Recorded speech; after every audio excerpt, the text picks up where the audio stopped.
Have you ever wondered if a brand's most valuable asset isn't actually what it sells, but its name?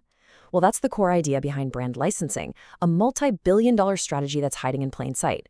This is way more than just slapping a logo on a t-shirt. It's a sophisticated way to turn brand identity into a serious, revenue-generating machine. So let's dive into the playbook. Here's how we're going to break it all down. First, we'll get into the art of brand licensing itself. Then, we'll look at the strategy from both sides of the deal, the brand owner, that's the licensor, and the manufacturer, the licensee.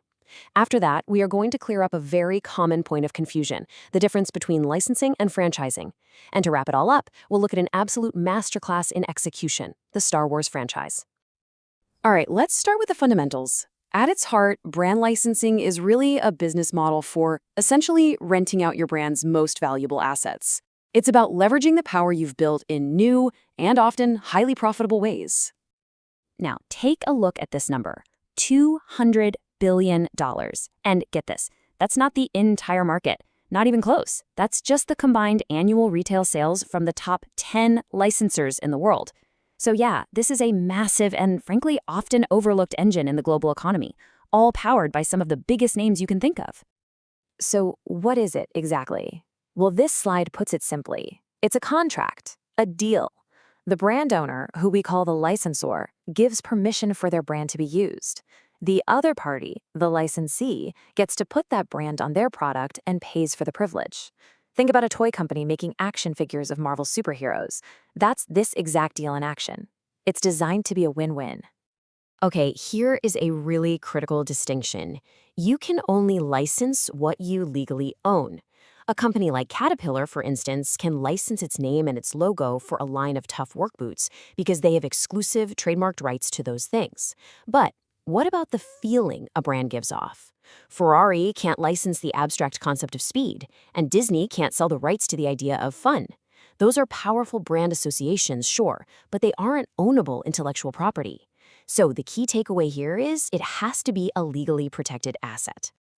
All right, let's switch gears and look at the licensor's playbook. If you're the one who owns the brand, what's the calculation here? Why would you even consider letting someone else put your hard-earned, carefully built brand name on their product? Well, the upside is pretty incredible. We're talking about pure, high-margin revenue. You're monetizing your brand's reputation without having to build a single factory or manage a complex supply chain. At the same time, it gets your brand name out there in new places, keeping it top of mind for consumers. It lets a company like Lacoste stick to what it does best, managing its core brand, while letting experts in, say, footwear or fragrances handle all the production. But, and this is a big but, there's a major trade-off. And it all comes down to one word: control. The second you license your brand, you're no longer in the driver's seat. You're managing partners. You run the risk that a licensee cuts corners and puts out a low-quality product that tarnishes your reputation. And, maybe even more dangerous, is the risk of brand dilution. I mean, if your brand is suddenly everywhere, on everything, does it still feel special? Does it still signal quality? And this right here is the ultimate cautionary tale. Pierre Cardin was a true pioneer in fashion licensing, but the brand became famous for all the wrong reasons. By stamping its name on literally everything from frying pans to, yes, toilet seats, the prestige and luxury image were just completely destroyed. Those short-term revenue gains led to long-term, pretty much catastrophic brand damage. It's a powerful lesson in knowing when to say no. Okay, so we've seen it from the brand owner's perspective. Now, let's flip the script. Why would a perfectly capable manufacturer pay what are often very large fees to rent someone else's brand instead of just building their own? The answer is something called borrowed brand equity. A licensee gets to take a massive shortcut. They get to bypass the years and millions of dollars it takes to build a brand from the ground up. Instantly, their product stands out on a crowded shelf. And think about it. Retailers are way more likely to give shelf space to a product with a known brand, which gives the licensee immediate access to distribution channels. On top of that, partnering with a powerhouse brand lends instant credibility to the manufacturer themselves. Of course, that shortcut comes with a price tag. The licensing fees, especially for A-list brands, can be really substantial. But maybe the biggest cost is a strategic one: the foregone opportunity. Every single dollar you spend on licensing fees is a dollar you're not investing in building your own long-term brand asset. It really is the classic build versus buy decision, and it has major implications down the road. Now, this brings us to a topic that trips a lot of people up.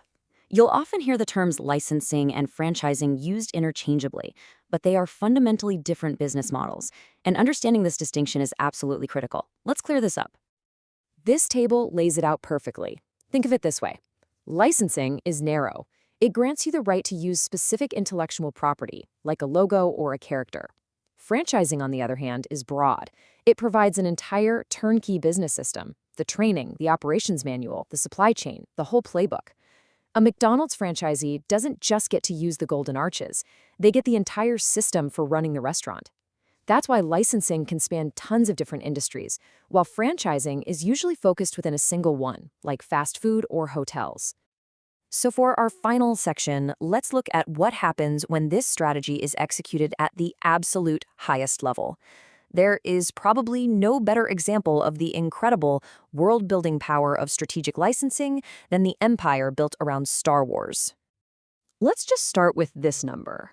Over $60 billion. That's the global retail sales figure for Disney's licensed products. It makes them the world's undisputed king of licensing. And a massive driver of that jaw-dropping number comes from a galaxy far, far away. You know, the origin story here is a lesson in business genius all by itself. Back in 1977, George Lucas made a now legendary bet. He agreed to take a pay cut on his director's salary. In exchange, he got to keep the full merchandising and sequel rights to Star Wars. The studio executives thought it was a small price to pay for a quirky little sci-fi movie. But Lucas's vision went way beyond the screen. The merchandising revenue didn't just support the films, it eventually blew past the box office numbers, creating a cultural phenomenon that Disney eventually paid $4 billion just to acquire. And the scale of these partnerships is just mind-boggling. I mean, just look at one licensee, Hasbro. Over a 20-year period, they've paid Lucasfilm more than $1 billion. Not in sales, in licensing fees alone. That's just for the right to make Star Wars toys and games. And they're just one single partner out of hundreds. This chart really quantifies the raw power of the Star Wars brand. In the entertainment industry, the average licensing rate is somewhere around 6 to 7%. But because the Star Wars brand is so dominant, so beloved, Disney can command rates of 15 to 20%. We're talking double, sometimes triple the industry standard.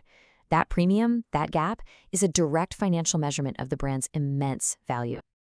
So, this all brings us to the final and I think the most important question. We've just seen how one visionary deal for merchandising rights turned a single movie into a commercial empire. It proves that for the right brand, with the right strategy, licensing isn't just a side hustle, it is the business. And that should make you wonder, what hidden value, what untapped potential is sitting inside your own brand's assets, just waiting for the right strategy to unlock it?